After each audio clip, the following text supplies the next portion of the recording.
The once beautiful Rose Castle now lies in ruins and destruction, with family members, servants, and workers of the Ragnar clan being slaughtered indiscriminately everywhere. In the midst of all this madness stands the young lord of the Ragnar clan from Rose Castle, doing his best to hold his ground against the mysterious faction. This is a battle for the throne between houses of the Ragnar clan, but our boy does not know yet which house has sabotaged him. But before we dive deeper, here's a little background on the Ragnar clan. This faction is part of a grand ducal clan that protects the empire at the northernmost edge of the continent. The reason the Ragnar clan has been able to solidify themselves as the Northern Wall for over 1,000 years is a special constitution said to have been inherited from dragon's blood. You see, everyone in the Ragnar bloodline is born with exceptional magical power, stamina, and swordsmanship talent. But one particular young lord wasn't so lucky, and he's the protagonist of our story, known as Theo, the bastard heir of Ragnar. The opponent he is facing is apparently his instructor and his swordsman tutor, who betrayed the Rose Castle, which is part of Ragnar clan, but our hero does not know his opponent's true identity yet.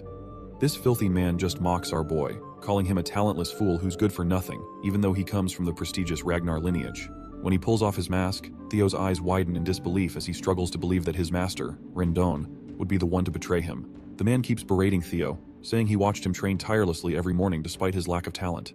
He says it was a pitiful sight because no matter how hard Theo worked, it wouldn't get him anywhere. He laughs heartily, while Theo can only grit his teeth in anger, taking all the cruel insults. Theo finally tries to stand up for himself, and shouts about how this bastard infiltrated Rose Palace just to teach him those useless techniques, only to betray him in the end. But Rendon doesn't appreciate his disciple yapping back, so he swings his sword and cuts off Theo's arm. The poor guy screams as blood gushes out, and he eventually falls to the ground. Rendon feels pretty tired of hearing his disciple blame him, so he grabs Theo by the head and hoists him up, letting him know that everything happening right now is because of him. He forces Theo to look up at the Rose Castle burning, and reminds him that it's all his fault that his family members are dying. All this destruction rests on his shoulders because he's a talentless fool. Right at that moment, another guy drags his mother's lifeless body over to him and drops her on the ground. Rendon tells our hero that the reason she's just a lifeless corpse is also his fault. He emphasizes that it's all on him because he's the only useless trash in a clan of formidable warriors. Devastated to see his mother's lifeless body, Theo makes one last effort to fight back. He grabs his sword and charges at this bastard. But just as he lunges, a sword comes flying through the air and drills right through his guts. He falls almost 3 meters away, and the guy who sent the sword flying is annoyed to see his friend yapping and tells him to just finish the brat off. Rendon apologizes for this, claiming he was just trying to take a walk with his disciple down memory lane. Meanwhile, Theo begins to notice the world around him fading away. Just like in every typical reincarnation story, he thinks about how pathetic his death is and regrets not having any talent. With those final thoughts, his world goes dark. But as you might expect, this isn't the end of his life. A system window announces that he has died, and his death has triggered a special trait in him, and he will be sent back to a regression point with his new trait. Theo finally opens his eyes for the second time, and the first thing he sees is that treacherous Rendon right in front of him. It looks like they're in the middle of sword training. Rendon tries to snap him back to reality for being so absent-minded, but Theo still has no clue what's going on.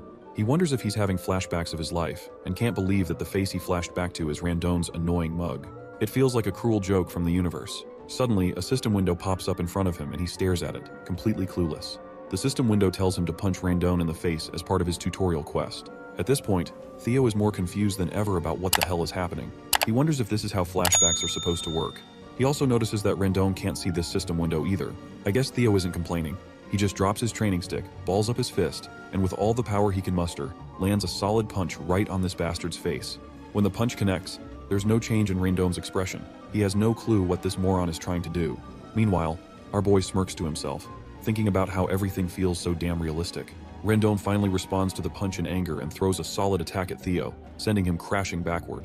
Theo is annoyed that he has to endure this pain in his flashback as well. Meanwhile, the bastard master just sighs and explains that he understands why Theo might be frustrated, especially with the awakening ceremony coming up soon and his lack of progress. But he still can't forgive a student who lashes out against their master. The mention of the awakening ceremony shocks Theo because that event happened almost 10 years before his death. Rendon keeps on berating him for his behavior and walks away, saying he'll see him in the next lesson. The other clan members snicker among themselves, thinking about how this imbecile is blaming his master when he's the real talentless moron. While his peers continually shower him with insults, Theo finally starts to understand what's going on. He begins scratching the ground and can feel it clearly beneath his fingers. Then he looks at the injury Rendon inflicted on him, and the realistic sensation hits him hard. It becomes clear that he isn't just flashing back. He's actually come back 10 years in time to when he was only 17 years old. Right on cue, a system window pops up in front of him, congratulating him for successfully completing the tutorial quest. As a reward, Ragnar's talent has been activated. The system asks if he wants to receive the reward, and without hesitation, he presses yes. Arcane energy shimmers in the middle of his chest as the system confirms that he has received his reward and that all his stats will now increase at an incredible speed. Back in the Rose Palace, we see that same filthy bastard is having tea with Theo's mother. He reports to her that he's never seen anyone as talentless as her son, but then he flashes a broad grin, saying that's precisely why he's here. The true teacher, Randon, will do his best to make Theo strong enough for the awakening ceremony in 5 months at least. The Lady of the Rose Palace, Cecilia Ragnar, says she'll happily leave him in Randon's capable hands. She also hands over a bag full of gold coins, telling him to give Theo a bit more attention. The filthy bastard takes the money and tries to reassure her that she doesn't have to worry. In response, she says she isn't worried at all because she believes in her Theo. Later, we see Randon walking down the corridor with the bag of money in his hand, grinning. He's thrilled that he's getting paid such a handsome amount to teach Theo absolutely nothing. He smirks to himself, thinking how mother and son both are imbecile. Not only is he getting paid to train someone from Ragnar's direct line, but he's also going to be rewarded by his other master for leaking all of Theo's secrets and sabotaging his growth. It's an opportunity he's never had before. We then also see Theo in the corridor, sprinting at full speed, and he zooms right past Randon. His so-called master just scoffs and calls him an idiotic loser as he runs by. Theo was running to meet his mother, and as he approaches, he calls out to her. When she turns around, she sees him completely out of breath. Without a word, Theo hugs her tightly and begins to cry, overwhelmed by the feeling to see her alive. This moment finally convinces him that he really has returned 10 years into the past. The painful memory flashes in his mind when Randon forced him to watch his mother's lifeless body. But now, seeing her alive fills him with genuine happiness. He is now determined to change the future for her sake. If that mysterious system window is real, he knows he can grow stronger with the help of Ragnar's talent trait. He's sure he'll be powerful enough to hold his ground in the damned war for the throne. Most importantly, he's determined to get strong enough to take revenge on that piece of shit Randon. The second tutorial quest arrives, telling Theo to train his body to the limit. It's still early in the morning, and the sun hasn't even risen yet, but Theo is already hard at work, fueled by thoughts of revenge against Randon. He knows he needs to get stronger as soon as possible. In his previous life, he was part of an intelligence agency known as Blackwood, but he was relegated to the information and was never given any major role because he lacked the combat skills. He never expected he would end up using the information he gathered back then like this. One thing he remembers is the potion that greatly empowers the body, known as the Bloody Sword Emperor Elixir. Its true worth will be revealed in the future through the secret manuals. Most importantly, he recalls the extreme training he had given up on because of his lack of talent. But now that he has the Ragnar talent, he's sure that he can gain strength if he works hard. His face twists with happiness as he notices that his running speed is increasing, and the system window promptly shows his progress as well. Other clan members have also appeared in the training halls, and they're quite bewildered to see him running without getting tired. They wonder if he's always been this fit. Afterward, he swings his sword and can definitely see that he's swinging faster than ever before. A few days later, we find him practicing in the dead of night. It's then that we also meet the training ground manager, Evelyn Nervaville, who is yawning and feeling tired. She reflects on how he's been training without sleep for days, and she starts to wonder if he really is the talentless fool people say he is. On the other hand, Theo is so tired that he feels like he's about to collapse, but seeing that progress bar going higher and higher keeps his spirits up. Just last night, he was totally wiped out from all the training. He had hit 90% progress, but right at that moment, his percentage dropped to 89 just because he took a little time to rest. That's exactly why he's been practicing relentlessly, pushing himself without a second thought about what speed even means. Now he's hit 98%, so he picks up his speed, knowing he's almost there. After this final push, he's exhausted and can barely breathe, but there's still 1% left to achieve. Somehow, he manages to push through, and finally, his sweat pays off as he sees the 3-digit number he's been craving for so long. The system promptly congratulates him for successfully completing the tutorial quest and informs him that he has obtained the Dragon Heart as a reward. But before he can read all those juicy details, he just faints from exhaustion, while the system hovers over him, asking if he wants to receive the reward now. His hand trembles as he tries to lift his finger, but he manages to press the yes button. As soon as he receives the reward, a blue light engulfs him, and the hall manager watches in disbelief as he undergoes this power-up. A while later, we see him in a room. As soon as he opens his eyes and looks around, Evelyn appears and reassures him that he's in the break room of Training Ground 4 and reminds him that there was no need for him to push that hard. When Theo spots her, he recognizes her right away, which surprises her that he remembers her and goes on to introduce herself formally as the manager of the 4th Training Ground. She explains that he lost consciousness while training alone earlier in the morning, so she brought him here to rest for a while. He thanks her for her kindness, and she offers him some water while reminding him that, within the Ragnar clan, opening one's mana hall before the official awakening ceremony is strictly forbidden. Theo has no idea why she's bringing this up but agrees, saying he's aware of the rule. She then asks if he knows why did he break it. He still looks unsure and asks why she's questioning him like this. That's when she reminds him that right when he lost consciousness, there was a mana wave that perfectly matched the opening of a mana hall. With a menacing look, she demands to know if he opened his mana hall. Theo is completely clueless about what she's talking about, but then he finally remembers the incident that took place before he passed out. As we know, he received the dragon heart as a reward, and as a bonus for clearing the quest early, he also gained the magic power of 10 of his past lives. When he recalls this, he's at a total loss for words, because getting a dragon heart is no walk in the park. You see, a dragon heart is special because a mana hall can be placed within it. Placing a mana hall in the heart allows it to operate more efficiently. However, humans, unlike dragons, typically place their mana halls in the lower abdomen because the human heart can't handle that kind of power. That's why every warrior, especially those in the Ragnar clan, longs for a dragon heart, and it's the quickest way to become overwhelmingly powerful without placing the mana hall into the abdomen. However, humans have never been able to overcome the natural limitations of their heart. But now, with the dragon heart given to Theo as a quest reward, he's in an awkward situation. The rewards are incredible, but it's clear that this has put him in a tricky spot. On top of that, he is sitting before Evelyn Neville, a high-ranking swordswoman, who is now retired after losing her left arm and has become the manager of the training grounds. Evelyn was the commanding officer of the white armored dragon cavalry, and her skills were so remarkable that even the demon dragon revered her. Known for her fierce principles, she was not the type to care about status or strength. She could not tolerate dishonesty or cowardice. At one point, when she found him inflexible, she relinquished her position as his direct master. In other words, if she discovers his dragon heart and mana hall, he could very well lose his head. But he smiles because he has a plan in mind. As long as he doesn't get caught, there's nothing to worry about. He makes a sassy comeback to her accusations, asking how she can talk about executing him just based on her gut feeling. He asks if she can handle the consequences of her words. The girl falls silent, unable to counter his question. Theo further tries to demoralize her by reminding her that he is also an heir of the Ragnar clan. If they find out that the suspicions against him are baseless and false, it could be seen as defiling the Ragnar name. She agrees, acknowledging that these are the rules. With a menacing look on his face, he asks her if she knows what the punishment is for humiliating an heir. She confidently replies that it's execution. He is glad that she understands, and tells her to think before she speaks. The lady is blown away to see this new side of him, and wonders if this is the same person she knew. In any case, she's sure that what she saw was definitely a mana wave, so she decides to investigate further. Even if he is of Ragnar's bloodline, rules are rules, and she intends to hold him accountable. However, she soon realizes that he actually doesn't have a mana hall. Her expression quickly falls as she understands she might have been wrong. Theo just feels cocky and asks her if she's satisfied now. According to the rules, she sits down at his feet and, without a shred of hesitation, tells him to just execute her, claiming she will pay for her sins with her lowly life. As she bows her head lower and lower, he reveals to us that dragon hearts are different from ordinary mana halls. The existence of a dragon heart is essentially a mana hall that can be controlled freely by its user. In other words, he can hide his mana at will. Plus, the fact that humans can also possess a dragon heart will only be discovered a few years later, so Theo is confident that no one can accuse him of having one.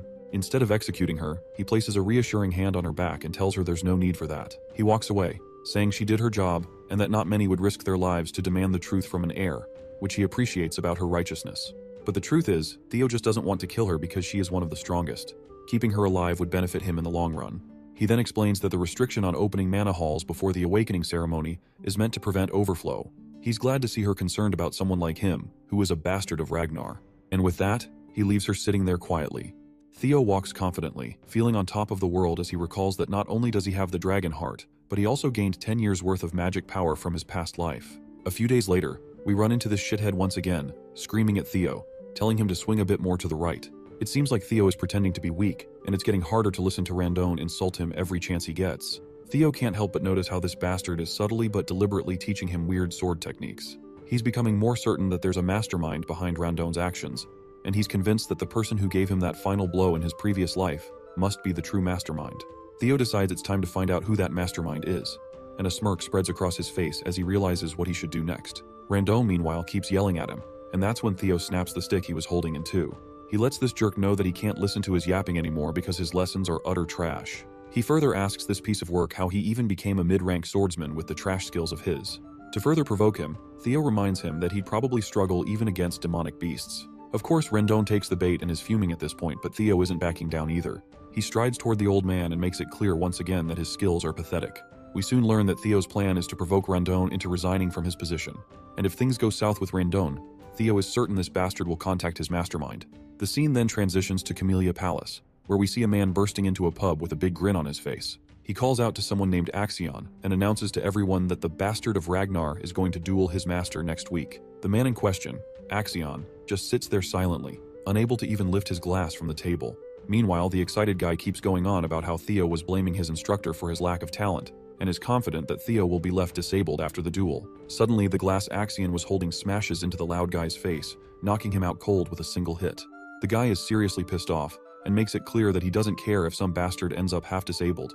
Of course he doesn't care. After all, he's just another Ragnar, specifically, the Four Hounds of the North, Dark Tiger Axion Ragnar. The man standing next to him is Remington Narcio, one of the Four Hounds of the North, Silver Lion. Just then, another guy makes his entrance, and this pissed off man is Ed Troyven, the Nine Dragon Sky Dragon.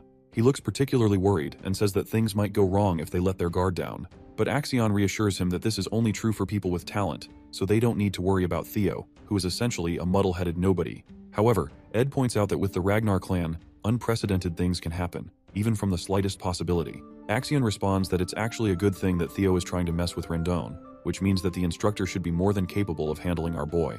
A week later, people gather at Training Ground 4, and it's not just members of the clan, there are also other big shots in attendance. In the arena, we see Theo, who appears quite anxious standing under the gaze of hundreds of spectators. He curses himself, recalling how he just wanted to get this shithead fired after the humiliation, but things have spiraled out of control. However, he isn't too worried since this was supposed to happen, and he's fired up to get revenge on Rondon. The system notification confirms that his third tutorial quest is to fight Rondon and win. We then flash back to a moment when Theo confronted Rondon about his pathetic skills, telling him that he's fired and can get lost. Rondon tries to protest, claiming there's still time left on the contract, but Theo counters that since he's fired by the employer himself, there's nothing left to discuss. Theo would have loved to punch this bastard in the face, but he isn't sure about his abilities. On the other hand, Rondon can't afford to get fired since he hasn't accomplished his main goal yet. As he walks toward our boy, trying to convince him otherwise, a system window flashes right before Theo's eyes, stating that he must fight and win against Rondon. This blindsides him, and at the same moment, Evelyn Neville pops into the scene, encouraging Theo to resolve this matter the Ragnar way, which is the rule of the strong. A sword match will decide everything, eliminating the need for a tribunal. They should just follow the will of the victor. The old bastard finds his chance and quickly agrees that this is a brilliant idea to solve the dispute. This leaves Theo at a loss for what to do while Evelyn keeps insisting that this is a great idea. However, Theo isn't so sure about it. He doesn't feel ready to beat this bastard yet. But eventually, Theo finds himself confronting Rondon. The people in the crowd smirk among themselves, sharing how pathetic Theo is. They whisper that he doesn't even know how to swing his sword, and are sure he's going to get crippled today, because there's no way he can beat a mid-rank swordsman. Rondon then cockily tells our hero that if he apologizes now, he'll pretend nothing happened, as there's no need to risk his life over his pride. But Theo has sass for days and fires back, saying that Rondon should be the one apologizing. He warns the old bastard that if he doesn't want to become a one-armed swordsman, it would be best for him to accept that he's been fired and leave quietly.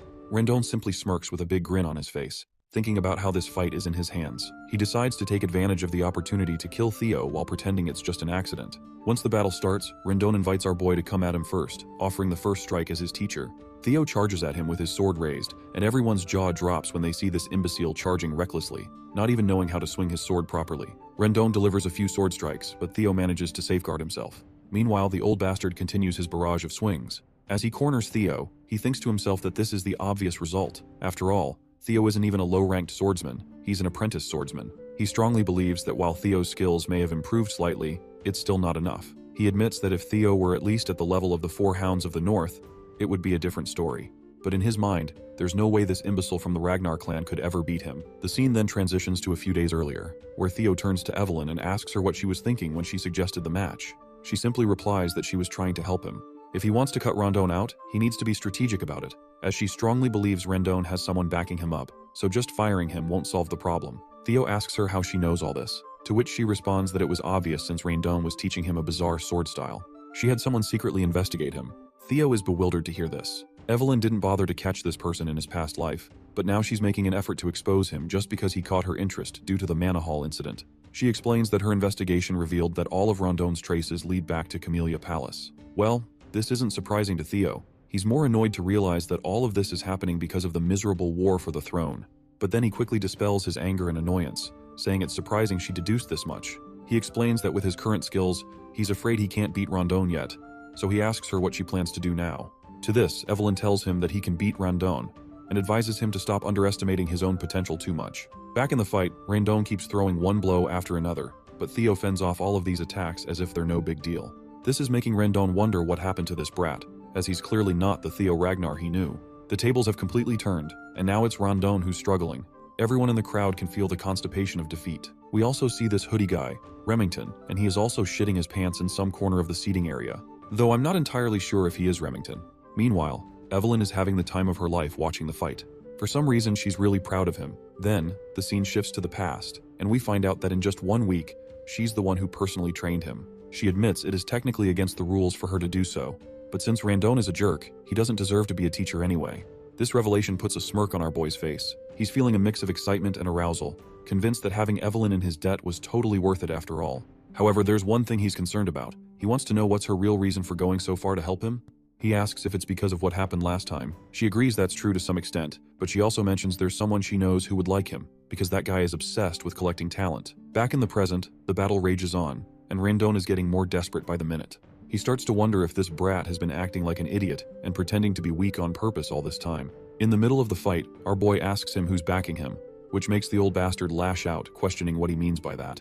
But Theo reminds him that he already knows he was teaching him trash lessons on purpose. He finally gets blunt and asks if he's working with Carmelia Palace. This revelation leaves the old coot stunned for a moment, and the old man's reaction confirms to Theo that it's true.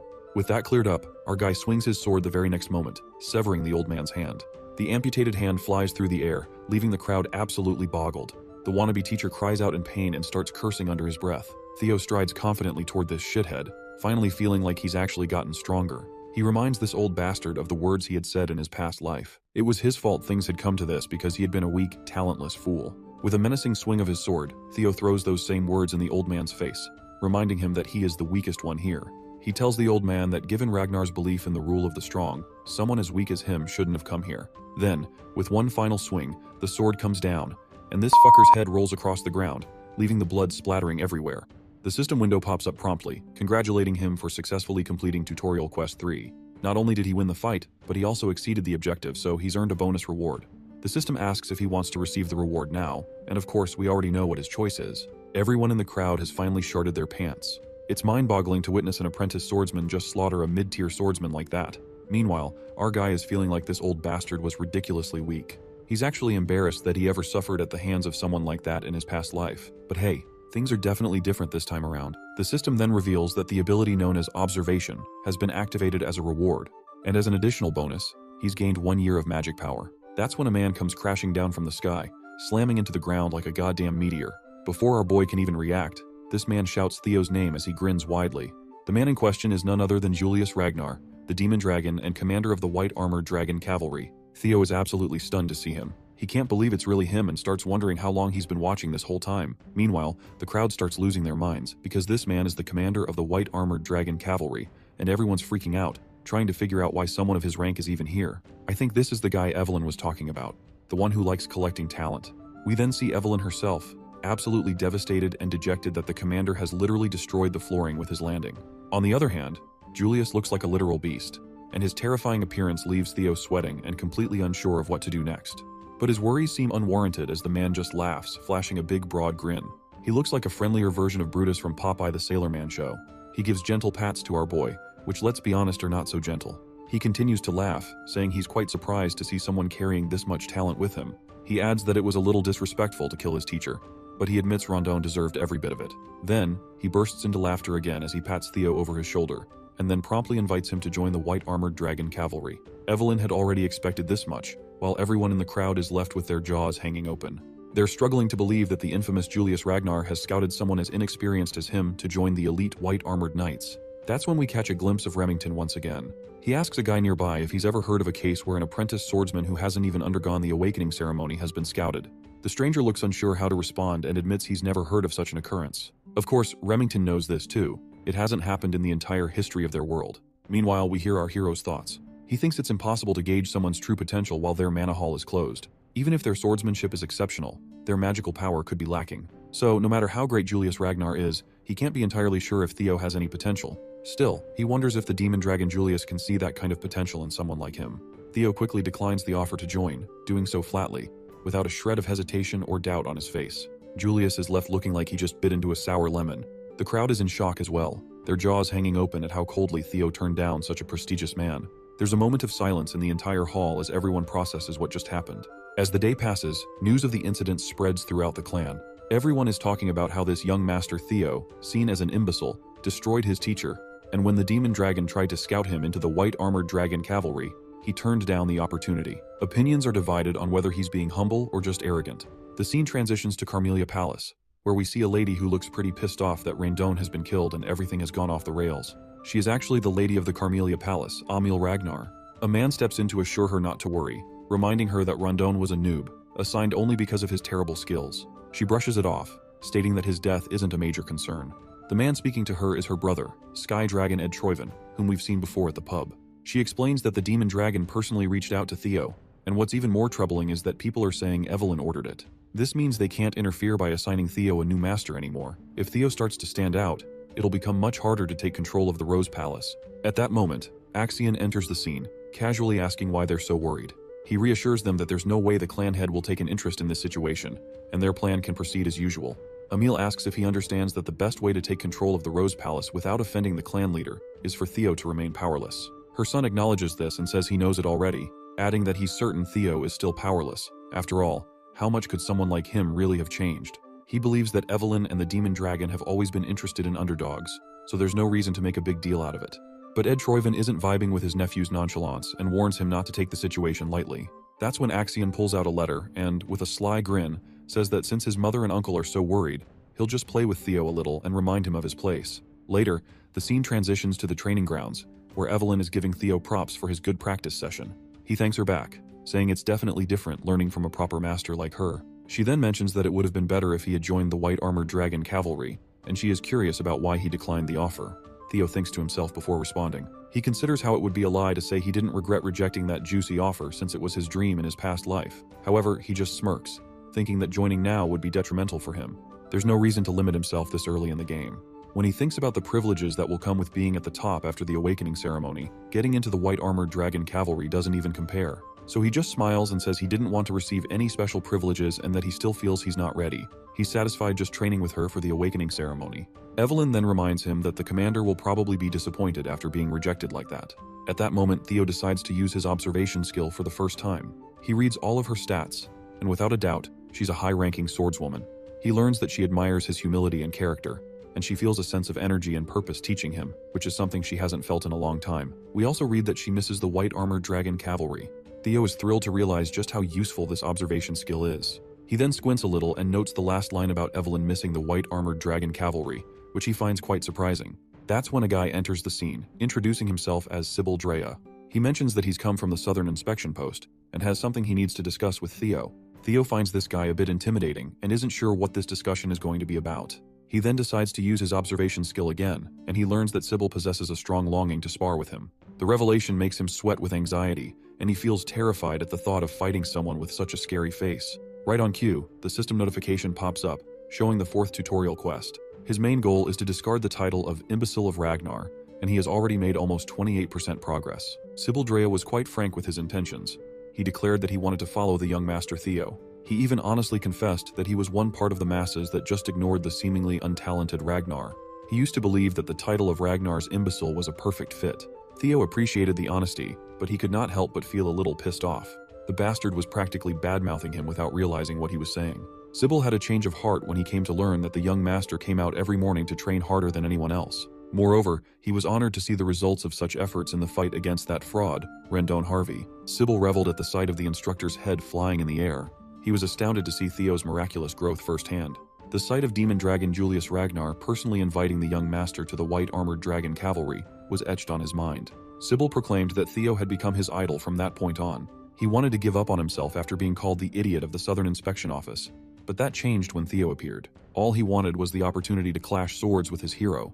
The young man's frankness was quite shocking. Usually Theo would doubt anyone's true intentions, but the observation skill showed the young man's true nature. Sybil Drea held a strong respect for Theo, and all he really wanted was a spar. Everything points to him being genuine. It was a little unexpected, but Theo was pleased. After taking down Randon, and as the rumor of him receiving Lord Julius's attention spread, Theo thought that people with their debilitating inferiority complex would swarm to test him. He never expected that there would be people who would admire and willingly follow him instead. That means some people still have Ragnar's pride in their veins. This could work out perfectly, as Theo would need people he could trust in his circle too. He will need competent subordinates if he wants to become the clan head of Ragnar after all. Furthermore, he could use this situation to progress the final tutorial quest to get rid of his imbecile title. It was a moniker that he had never been able to escape from in his past life. With the new opportunities that the system provides, he was determined to completely abandon the shameful title altogether. Theo turned to Evelyn to ask permission to spar, and his new master gladly obliged, urging him to show off his skills. With his blade and salute, he formally introduced himself as Theo Ragnar, the apprentice swordsman of the Rose Palace, awaiting the awakening ceremony under the guidance of Master Evelyn Nereville. The one-armed swordmaster smiled with approval. Sybil Drea clumsily saluted back as he introduced himself as an apprentice swordsman of the Southern Inspection Post. He inherited the swordsmanship of the Kurai clan and focused on the quick sword. Finally, the sparring session started, and Sybil blasted off the ground. He looked like a madman going for the kill right from the get-go. Theo blocked the first attack, causing their blades to spark in the collision.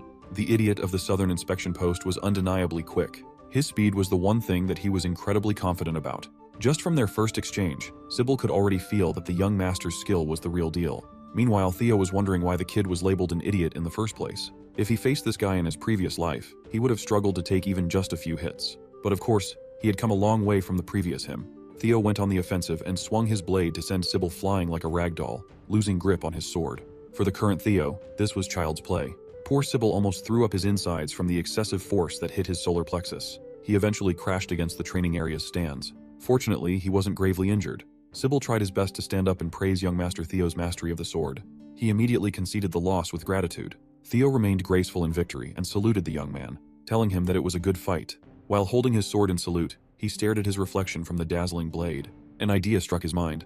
Maybe he can also use the observation skill on himself. Upon activation, he discovered that it does work. His talents included observation, player, Ragnar, and a bunch more beyond his current access. He's a level 1 swordsman with balanced stats and an abnormally high 190 points in magic power. Now that he has finally perceived stat points, they will be notated with numbers from now on. Under talent, his abilities were on full display. Based on the currently locked slots, he can just keep doing quests to get at least 4 more. Being able to check his own stat values anytime he wanted was also a great discovery. Theo attributed his abnormally high magic power stat to his past life's magic and the dragon heart beating on his chest. What he did not like was his negative 49 points in luck. He wondered if he was cursed to have such an abysmal luck stat. Maybe all the misfortune he suffered in his previous life was all because of this rotten luck. He definitely needs to figure out a way to increase his luck as fast as he can. Theo was so focused on his spar and evaluating his status that he failed to notice the crowd of young men standing all around the arena. They have practically formed a circle surrounding him, their intentions unknown. He considered that no matter how weak and trashy his previous instructor was, that bastard was still a mid-rank swordsman. Since he beheaded Randon, the fraud, and received the approval of a respected commander, the emergence of these young swordsmen was natural. With its rule of the strong motto, there could only be 2 reactions from the people under Ragnar's rule. It's either they become envious of Theo, or he becomes the subject of their undying admiration. As for the ones gathered in the arena, Evelyn could plainly see their stance. They belonged to the latter. They were amazed to see that the rumors regarding the young master were true. Respect and approval were evident in their eyes. Each of them imagined being in Sybil's shoes for the spar, and each one of them wondered if they could even block Theo's sword. This thought only spurred their desire to clash blades with the young master further. One of these young swordsmen was Eod Nalan. Theo scanned the crowd and was pleased with their reaction. He singled out Eod Nalan, surprising the young man. The young master called him to come forward and have a spar. Eod Nalan stalwartly saluted and introduced himself as the 3rd son of Viscount Nalan, specializing in the double ascension swordsmanship. Theo returned the salute and casually wished for a good fight. Without wasting any more breaths with formality, the fighters assumed positions and started going at it. With each clash of their blades, Theo's basic swordsmanship proficiency steadily increased. Eod was no pushover. He was fast and clever enough to sneak a slash that seemingly had no immediate counter. At that moment, Theo felt like the world slowed down. He shifted the grip on his sword and met the attack with a perfectly angled block. It was enough to make Eod's blade fly away from his hand. The crucial block increased Theo's proficiency in the changing heart swordsmanship. Eod was stripped of his sword. It was a clear and utter defeat in the hands of the young master. The young man acknowledged his loss and gave his eternal approval to Theo. Much to Theo's surprise, gaining Eod's approval also increased his luck. Maybe luck is tied to his reputation. If that was the case, he just found a method to remedy his abysmal luck. He could just keep on fighting until he literally turns his luck around. Next on the chopping block was Banat Ramiro. That was an easy dub. With another gained approval, his luck increased by another 1 point. Then came Eric Moran.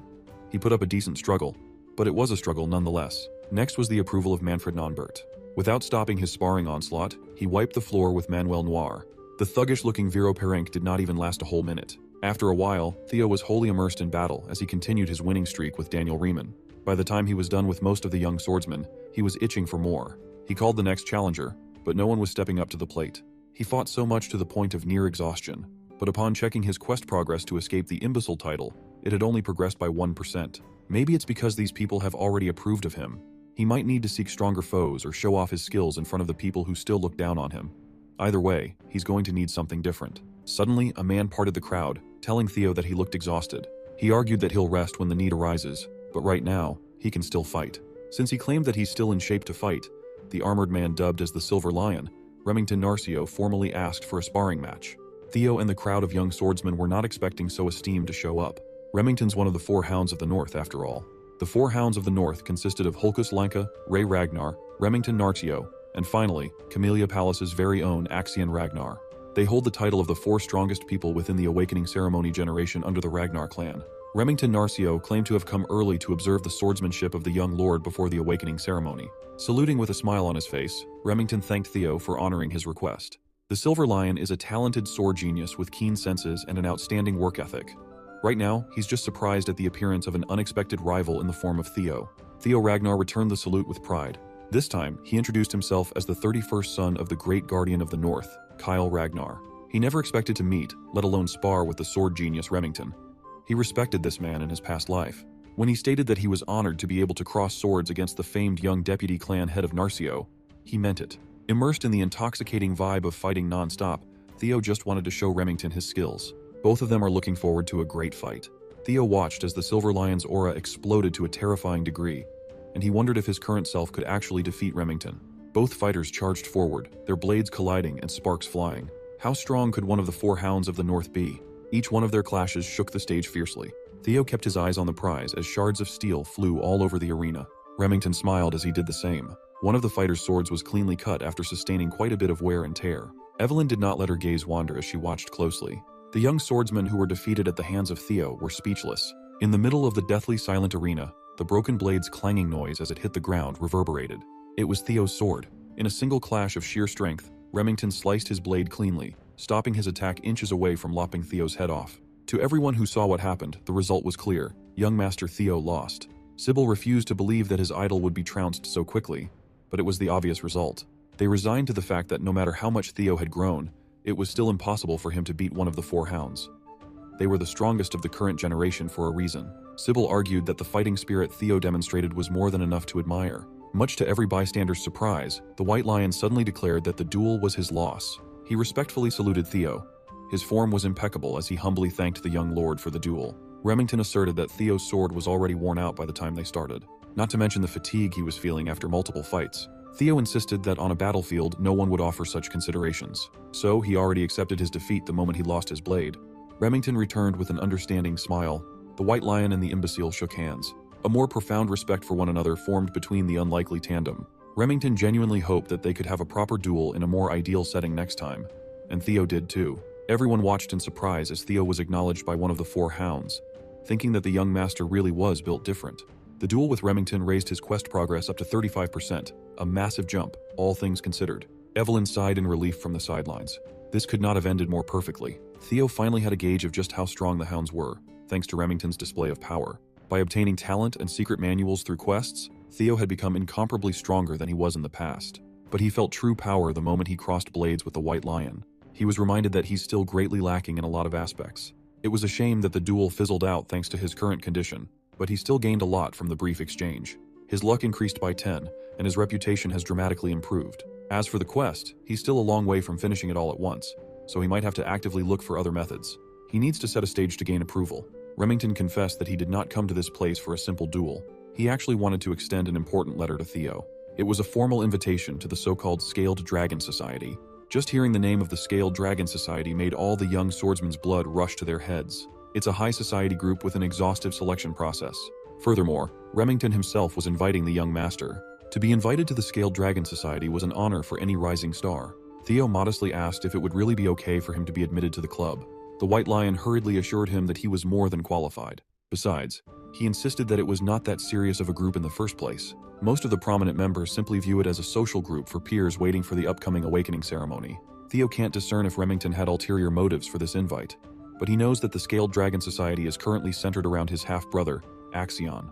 It's a gathering filled with snakes who look at him with contempt and ridicule. That also made it the perfect environment for Theo to progress in his quest. In addition, it would allow him to do some recon on Axion and the Camellia Palace. Seeing no reason to refuse, Theo took the letter of invitation and formally thanked Remington for going out of his way.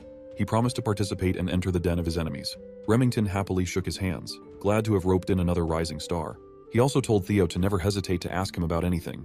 The meeting will be in 2 weeks, so that's all the time he has to prepare and set up a plan.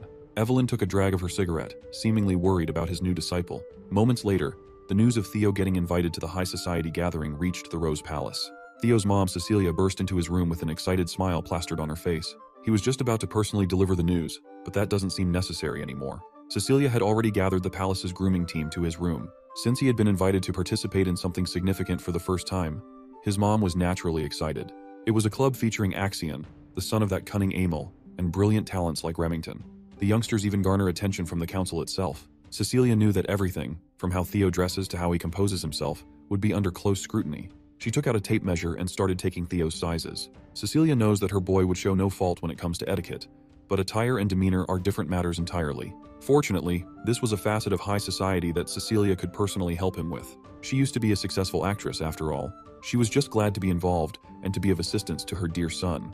Theo knows that his mother had always carried the weight of having an illegitimate child as a commoner concubine. Cecilia carried the guilt of giving her son such a shameful label, even though that was not her fault at all. In the cold Ragnar clan, where strength trumps all, he could only imagine how hard it must have been for her to have such a weak child in the past life. Cecilia might be acting excited and joyful, but deep inside, she was a mother concerned about her son's well-being and nothing else. She held Theo tightly and assured him that his mother would always believe in him, that he'll be able to do anything. The warmth of his mother's embrace melted the coldness in Theo's heart. She returned the embrace and held his mother with love. This time around, he's determined to work his ass off to stop making his mom worry about him.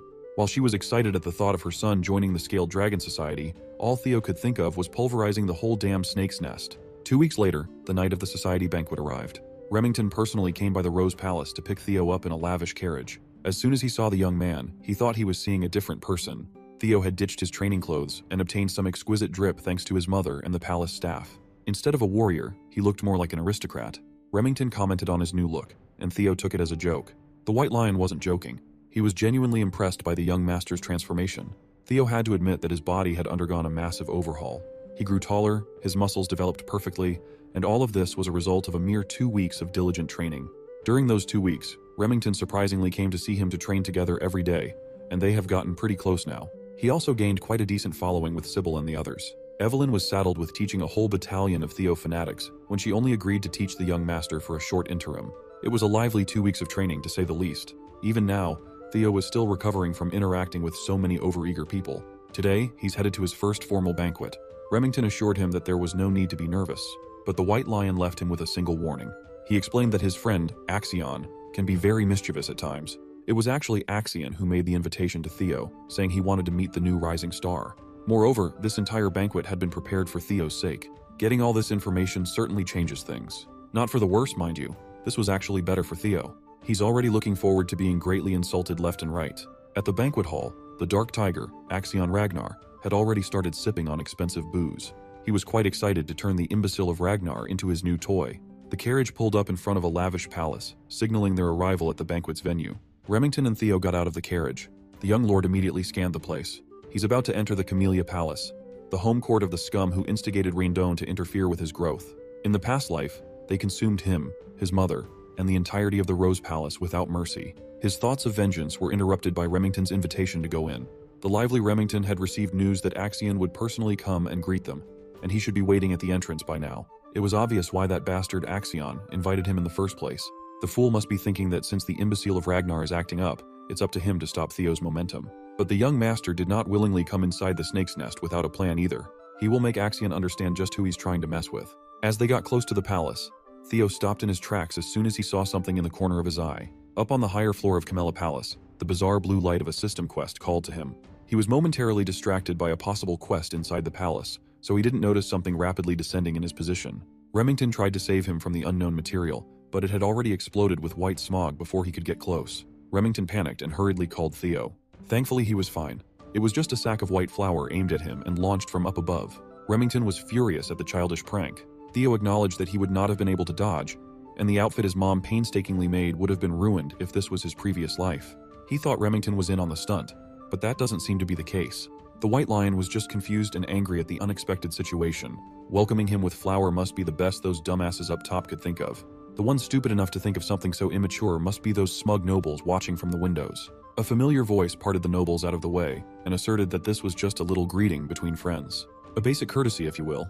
Remington wasn't having any of it, though. He really was angry. Axion finally showed his smug face as he insisted that he was just extending a fun greeting to his brother, Theo. Our boy immediately used his observation skills to assess the Dark Tiger. His talents included madness, psychopathy, and overwhelming swordsmanship potential. He's currently expectant at having found a new toy to play with. Theo smiled and said thanks, confusing his psychopathic brother. He continued that with how welcoming Axion was to him.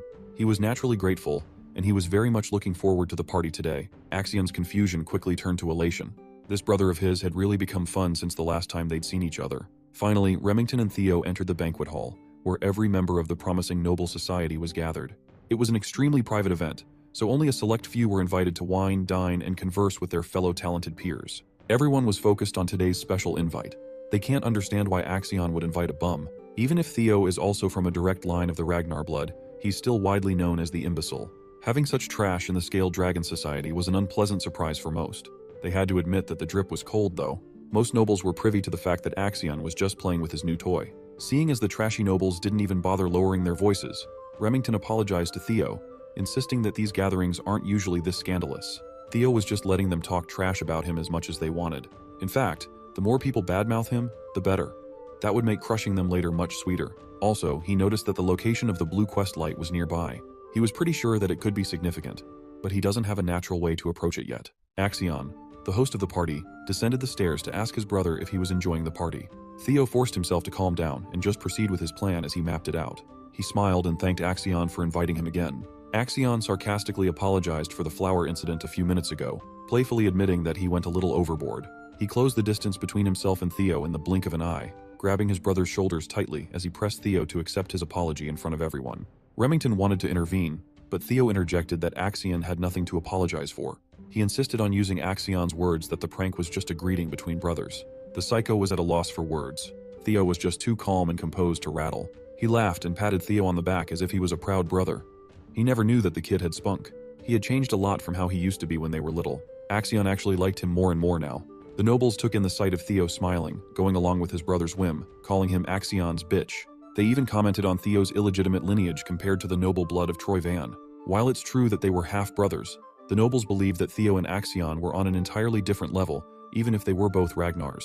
Troyvan clan is the swordsmanship powerhouse of the East, while Theo's mom is just a random woman who came from bumfuck nowhere. Theo smiled as he took in the blatant insults that the nobles were hurling at him, letting it fuel the flame inside. One thing the nobles were confused about was Remington's closeness with the imbecile. They started extending the insults to Remington, calling him an illegitimate son of the Narcio family.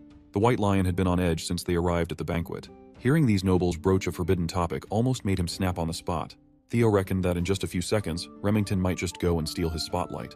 He was thinking of observing and listening to more insults for a little longer, but that won't do now.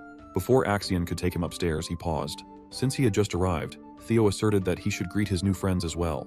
So, he walked over to the banquet table where the snickering nobles were gathered. All of their eyes focused on the imbecile of Ragnar. Theo quietly took a bottle of wine from the table. He walked towards the noble, who was running his mouth about Remington's lineage, and motioned to fill his glass.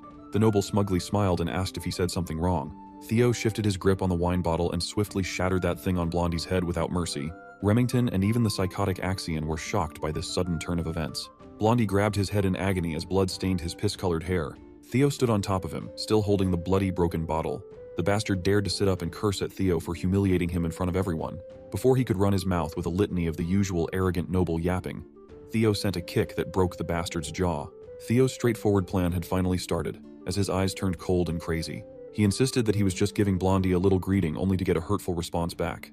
The other nobles stopped in their tracks, scared and confused by what was happening. Meanwhile, Theo's quest progress was starting to go up, reaching 43% now. Remington had spent 2 weeks of training with the young lord, and he knew the guy to not be a hot-headed thug. He considered that Theo might be doing this for his sake. As Blondie continued bleeding on the palace floor, Theo asserted that this was his form of welcome greeting. He stepped over Blondie's arm and situated the noble's limp body on top of a platform, while slowly applying pressure. Since he sent his hellos already, it's time to say goodbyes now. Blondie desperately shouted for him to wait and stop what he was about to do, to no avail. Theo stomped on the bastard's arm and completely shattered Blondie's bones, sending a horrifying cracking sound all over the banquet hall. The nobles who were running their mouths freely just a few minutes ago were stunned and tongue-tied at the ruthless display of punishment. That little breaking bone act raised Theo's quest progress to 58%. Blondie passed out from shock and agony, his drool staining the palace carpets, as Theo discarded the limp body like the trash that it was. He asked the crowd if anybody else wanted to say hello. His intimidating actions pushed the quest progress to 66%. Suddenly, knights that had been hiding from the shadows made their entrance and surrounded Theo from all sides. They drew their blades and focused on neutralizing the threat at hand. 4 blades surrounded Theo, trapping him in place. The knights wanted payback for the sin of hurting their young master. They asserted that the punishment for such vile actions must be death. Theo smiled as his plan just kept on getting better. He asked the knights who's the guy he just trashed. They answered that Blondie was the 3rd young master of the Hanavi clan, young master Ian Hanavi. Theo was amused by their confident answer. The Hanavi clan is one of the 6 snow clans that support Ragnar. He knew that the bodyguard knights of these spoiled nobles would not be able to sit by and watch the whole time. They always look down on the imbecile if he starts acting up. So, Theo asked the knights what the problem would be if he roughed up their young master. With a deep sense of pride imbued in his voice, he asked them if the dogs of one of Ragnar's Bannerman clans dared demand his death. Can they really take responsibility for threatening Kyle Ragnar's bloodline? He's not one to tolerate disrespect after all. The knights felt their grips on their swords loosen upon hearing Theo's threat. Their anger for watching their young master ruined was replaced by the innate fear they had for the Ragnar clan. In addition, the oppressive aura the young man was emitting was suffocating them. This was not the imbecile of Ragnar that they knew and routinely made fun of. Now that they're thinking about it, Theo also has the right of succession to the throne as a direct blood of Ragnar. On top of that, Ragnar is the Lord of the North, the overseer who reigns over the 6 snow clans. To declare death to the blood of the dragon is not something that any sane person should do. It is a sin for which the destruction of an entire insignificant snow clan would not even be considered unreasonable. That protection and prestige haven't been applicable to Theo for such a long time as a useless descendant that most people forget. But that won't do anymore. All 4 knights knew that they had made a colossal blunder, and they needed to apologize. But Theo had already issued the kill order to a mysterious presence lurking nearby. The swift glint of a blade blinded everyone with its speed. The next thing you know, 4 severed heads were already flying in the air, night blood staining the palace floor. Theo was as calm as the eye of a storm as the blood of his enemies swirled around him. The mysterious presence he ordered to slaughter the knights steadily landed on the carpet full of grace. It was none other than his master, Evelyn Nereville herself. With more blood spilling all over the place, the arrogant nobles finally felt the threat looming over their heads. This is not a joke anymore. Theo's quest to escape the imbecile of Ragnar title had reached 70% completion. Axion had no choice but to watch as his banquet turned to Theo's show of force and dominance. Evelyn looked at his disciple and asked when he realized that she was tailing him. Well, it was a given, really. He doesn't exactly know why she followed him all the way to Camellia Palace, but thanks to her, Theo will be able to turn the tables on these morons without worry. As the crowd was stunned into silence, they seemingly waited for Theo's next action. The night before the banquet, Commander Julius paid Evelyn a secret visit. He came to rag on her about not taking in any more disciples, yet diligently training her new student every day. Evelyn must have gotten used to this brute sneaking into her quarters, as she didn't even want to entertain his games. Recently, Julius's only joy in life has been tormenting his former comrade. That includes raiding her expensive wine stash for his own enjoyment. Tonight, Commander Julius really wanted to hear just what Evelyn saw in the kid. She knew that taking the bottle away from the brute's hand was impossible now. Evelyn answered that Theo was simply beyond expectations. Considering his attitude about honing his craft and talent, he's truly among the best ones she has ever taught. Considering that even Axion passed through her hands, that's a bold claim. Evelyn did not mince her words. Considering Theo's potential, she could confidently say that he was beyond that of even young Master Axion. She sincerely insisted that she was not just speaking empty words. Well, Julius always trusted her eyes for talent. She had 2, while he only had 1 after all. Julius reckoned that a person cannot change so drastically overnight, so the most reasonable explanation for Theo's case was that the kid hid his strength all this time for some reason. Admittedly, it was odd to believe that someone would do that for such a long time, only to start suddenly showing it off now. As a trainer, Evelyn believes that being hasty in one's steps makes one bound to trip and fall. But what she saw in Theo was different. It seemed like he was being chased by something intangible, like he was pushing himself out of fear. That's also why she's worried about his attendance at this scaled dragon society. Julius finished the bottle of wine and ascertained that the Axion brat really was worthy of worry. He was also the one who suggested that Evelyn should just follow the kid to be safe. Commander Julius feels like something will happen at the banquet. It might be different from what Evelyn's worried about, but something will definitely happen. Being a Ragnar himself, he knew from first-hand experience that when wolf cubs who are hungry for blood gather, they start to establish a hierarchy. The commander laid out a uniform on the table and urged Evelyn to try to tempt Theo to join his unit once more. Not only the kid, but Julius also wanted Evelyn back in the white armored dragon cavalry. He refused to give up on Evelyn. He doesn't want her to retire just because she can't ride a dragon anymore. She has to come back and take responsibility for what she started. Julius exited Evelyn's quarters, thanking her for the delicious wine. She lost an expensive bottle, but she might have just regained her purpose. Back to the present. Inside the Camellia Palace, Evelyn started piecing the events together. She reckoned that Theo must have noticed her following from behind and orchestrated this situation on purpose. Maybe he joined the Scaled Dragon Society aiming for this scenario in the first place. Her worries didn't need to begin with. She wondered at what point did he notice her presence on the way to the palace. Theo actually sensed his master discreetly tailing him the moment he got in the carriage. With his dragon heart, he can unleash his energy perception of his surroundings, effectively acting as a sixth sense. Anyway, what matters now is that the change has been set for his revenge. Theo turned to Evelyn and explained that most nobles in the banquet hall have shown blatant disrespect to a successor candidate of the Ragnar clan. He asked what the punishment for such a horrid crime is. The guilty nobles almost fainted on the spot. They knew exactly what the punishment was. Evelyn, ever a stickler for the rules, stated that depending on clan laws, immediate execution of the guilty parties is enforceable. Theo smiled and he set it up. Evelyn perfectly finished it off. Acting like a magnanimous man, Theo asserted that the offenders are just children who haven't even been through their awakening ceremony yet. He would be satisfied with just taking one arm from each criminal to consider the sin forgiven. Evelyn acted quickly. She was an unstoppable slicing machine aimed at the bratty, panicking nobles of the Scaled Dragon Society. The second son of the Byron clan tried to move out of the way, only to get his right arm severed. The first son of the Red and White Mercenary Corps screamed in agony as his blood spurted from his stump. The dainty arm of the fourth daughter of the Ceres Merchant Guild was not spared. The third son of the Clark clan tried to run, but outrunning Evelyn was practically impossible. When the first daughter of the Howard clan got turned into a one-armed Stumpy, Theo's quest had reached 79% completion. One of the pathetic nobles crawled towards Axion or Axe for those close to him to beg for help. Axe just repeated his brother's words. He can't intervene as this was just another form of greeting. The crawling noble saw a glint of blade in his periphery, and then his arm was sliced cleanly, his blood almost staining Axion's clothes. As the first son of the Parent family twisted and turned in anguish, Axe looked at his former teacher. Evelyn nonchalantly met his gaze and nodded. Axe never expected to meet his former trainer in the middle of such a grisly sight. Evelyn saluted with her blade. Axiom observed the bloodied banquet hall and ascertained that Evelyn only aimed for the ones who made outright comments about the bloodline. Theo made it so that even as a fellow successor candidate, Axiom would not have the authority to stop the slaughter. It only took Evelyn a few minutes to cut the right arms of 14 people under Theo's orders. As for their status, they can still take their arm to a priest right away and get them reattached. But their lives as swordsmen will be a different matter. Everything went just as planned. Axion was more interested in how Theo got both Remington and Evelyn to his side. Theo Ragnar, the imbecile of the Rose Palace, had evolved into something terrifying. The psycho in Axion rejoiced. He really wanted to crush this brother under his foot. Since he had finished what he set out to do, Theo called Evelyn and Remington to leave the premises. They slowly made their way out of the palace with the frightened stares of the remaining nobles fixed on Theo. The brothers stared at one another's eyes. They didn't need to say a word. But before they departed, Theo grabbed Axion's arm. He gripped tightly, tight enough to wrinkle his brother's suit. After a quick second, Theo let go and waved goodbye, telling Axion that he had a ton of fun in this bloody banquet. The final tutorial quest to escape the imbecile of Ragnar title was finally completed. Axion was fuming.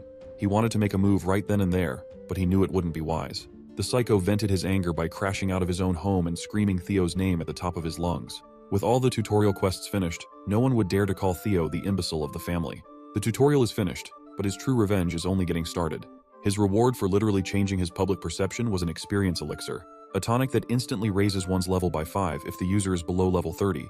News of the bloodshed quickly reached the ears of other palaces. Anyone would be shocked to hear that Axion's prestigious Scaled Dragon Society was torn limb from limb, literally and figuratively. As for Theo, he was on a very celebratory move after flexing on those nobles. His subordinates took him to a pub in celebration of his flashy and gory high society debut. Every one of his followers was there. Even Evelyn stopped by to get some drinks. He wondered how the Scaled Dragon Society was feeling after being done in by a man they loved to call an imbecile. Inside the Camellia Palace, Emil Ragnar is in disbelief after learning that not only did they give the MC justification for his actions, but he also chopped off everyone's arms in front of Axion. Axion answers positively, which makes her feel frustrated since it makes no sense to her, and she remembers warning Axion beforehand not to take things so lightly. She is disappointed to hear that they didn't just try pressuring him into submission, but have given our boy complete authority to go wild. Axion tries to defend himself and tells her that once Theo gets recognition, it will be hard to conquer the Rose Palace, assuring her not to worry. However, she tells him to reflect on his actions and doesn't agree to listen to him any further. She points out his mistakes. which almost caused their great plan to get ruined. Axion decides to listen to her and leaves.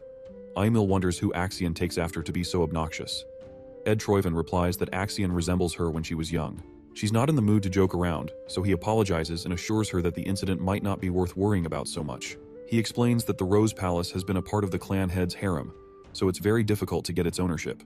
Even though it has been outside of the clan leader's interest since it's a place where riffraff gathers, it still has the support of the clan leader himself. He shares his plan that all they needed was justification.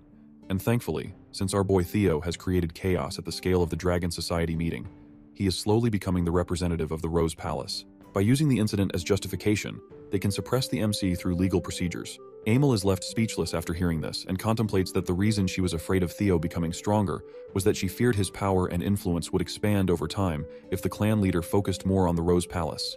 However, by using Theo, who is slowly becoming stronger, she realizes the Camellia Palace can suppress him through legal procedures, and the Rose Palace will have no other choice but to bow down in front of the Troyvens. She believes the plan might actually work and asks Ed how long it's going to take to prepare.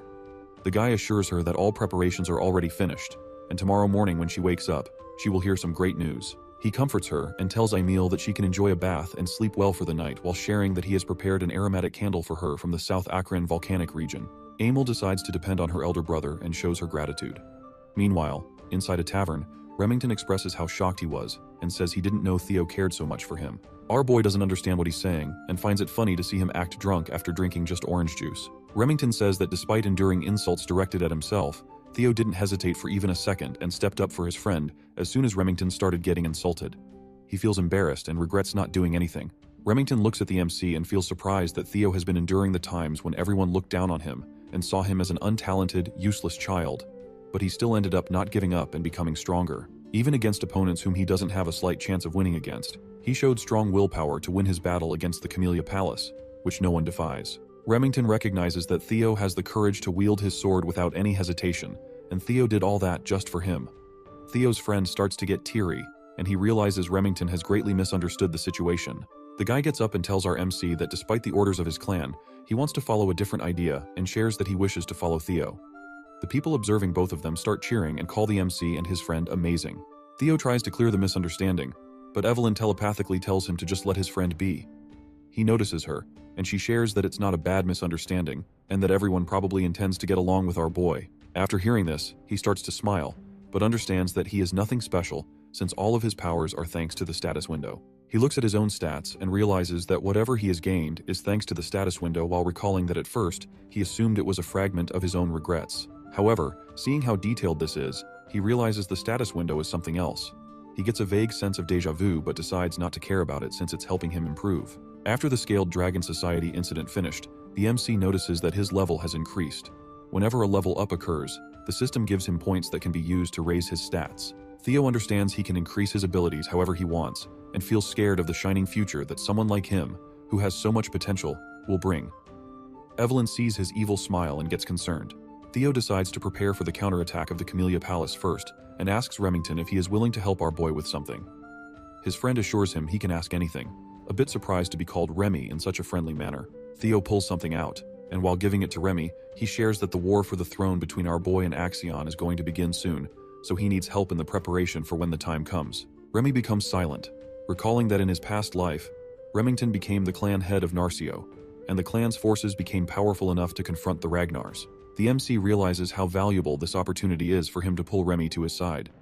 He gives Remington a piece of paper, and the guy assures him that since he has already pledged loyalty to our boy, he will do everything in his power to help. Theo shows his gratitude, and suddenly someone barges into the tavern while screaming Theo's name. Everyone becomes surprised as some knights barge in and announce that under the sword of law, Theo is under arrest for assault, threat, and intimidation. Evelyn calls it complete bullshit, but our boy tells her to calm down and moves forward to see the arrest warrant.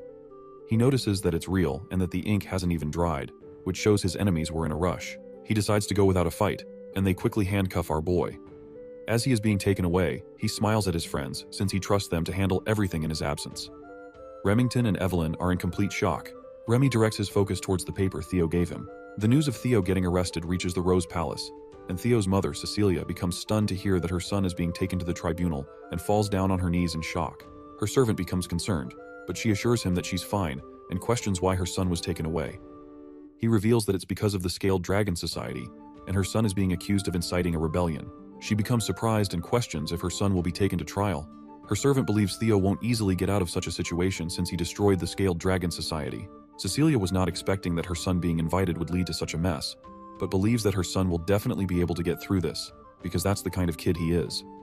Cecilia wishes he comes back safely. Meanwhile, inside a carriage, as the MC is being taken away to the tribunal, they reach their destination, and he remembers it's been a while since he saw this place. Since Theo completely obliterated the Scaled Dragon Society, he understands that he won't get a simple punishment, and will probably have to face trial because of his actions. He understands that since he's the successor of Ragnar, they will question his qualifications as a successor. The knights order him to get off, and as he walks, he realizes his enemies want to crush him completely, but smiles because everything is going exactly as he planned. The knights announce that the prisoner, Theo, has been escorted, and they get permission to bring him inside. The MC thinks that if he wants to take out what he has prepared so far, he wants to do it on a stage of such magnitude.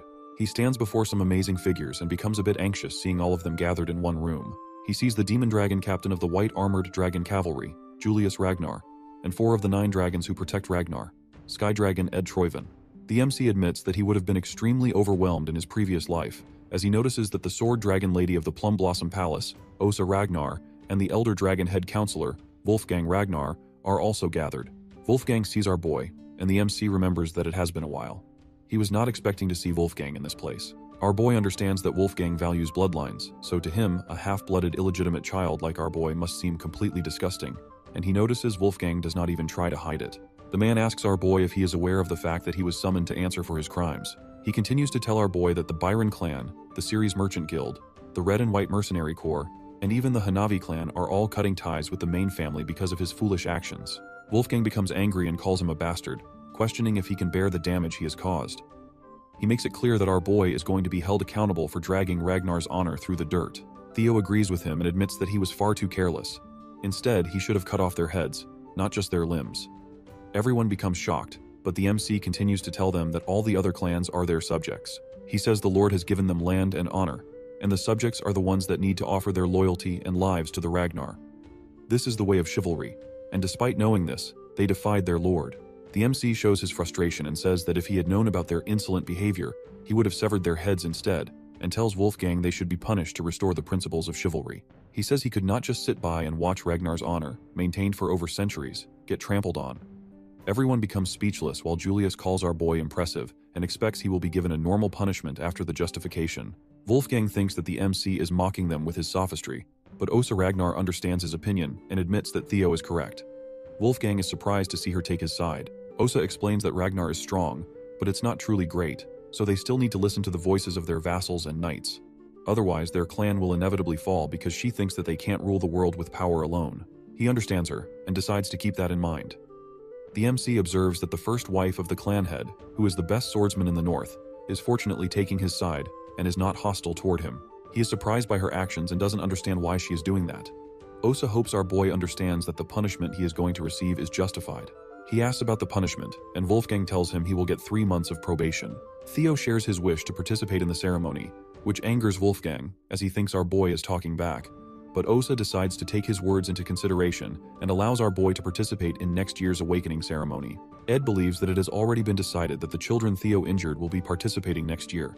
But thanks to the demon dragon's interference, our boy got a lighter punishment. Ed is satisfied with the results of his plans and knows that the delay of the awakening ceremony brings dishonor within the Ragnar. And since the MC is the one representing Rose Palace, for him to carry such dishonor will allow the Camellia Palace to forward take the Rose Palace. He starts smiling and believes that as his plan is put into motion, our boy won't be able to do anything about it, and he will have no choice but to accept defeat. Ed knows that if Theo decides to appeal, he will get killed. But Ed believes our boy is not that foolish. The MC announces that he wants to appeal, surprising not only Ed, but everyone else as well.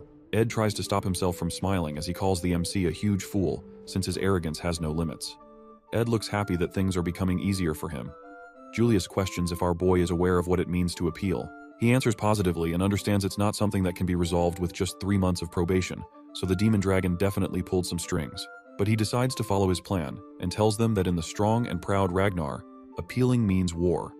Theo is not planning on taking even a slap on his wrist, and says that in the end, only the strong speak the truth. He thinks he should be rewarded for his actions, which leaves everyone speechless. Meanwhile, at the hidden northern branch of the Ceres Merchant Guild, as everything is engulfed in flames, Evelyn fights off the last guy left. Remington realizes this is where they were hiding, just as the MC said. Remy and Evelyn find something after destroying the place. At the trial, Ed's eyes light up with joy as he sees the Troyven Camellia Palace is now. I think you kinda like this video, so just subscribe and like.